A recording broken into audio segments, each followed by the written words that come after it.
General David Petraeus spoke exclusively with NBC's David Gregory for the first time since taking command of the U.S. forces there.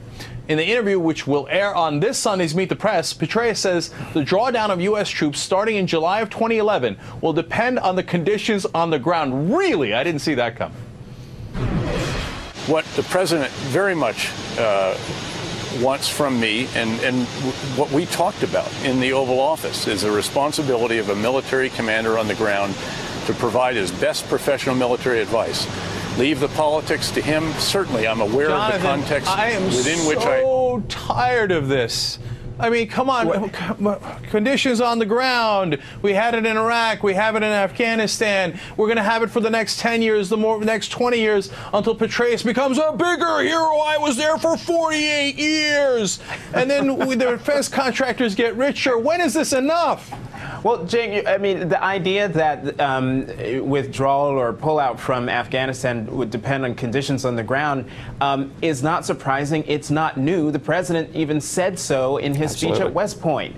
Absolutely. You know, so in General Petraeus, if, you know, we're at the situation where I think July 2011, where Petraeus goes to the president and says, Mr. President, conditions on the ground just don't make it possible for us to leave on the timetable you set. I don't see how the president could start removing troops. I mean, I think it's the realistic. Yeah, I do. It's the realistic option here. You can't.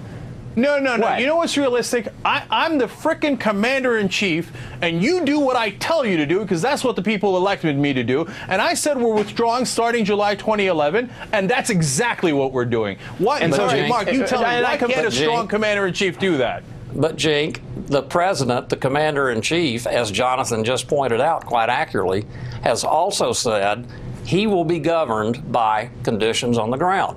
And what else should he be governed by except that? Well, it's an obvious, realistic assessment of what you have to do in a war situation. You can't be governed by anything other than, are we in a position to win this war or not?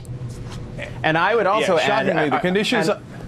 Go ahead, and Cenk, I would just like to add that, the president also has to look at whether the conditions on the ground allow for a safe and timely and orderly withdrawal. If it looks like there's all chaos going on, they can't. It would be negligent on the president's part to actually put more troops' lives in danger to pull them out. Yeah, I just think it's responsible. Conditions on the ground is always disastrous and somehow always dictates more troops and more escalation. But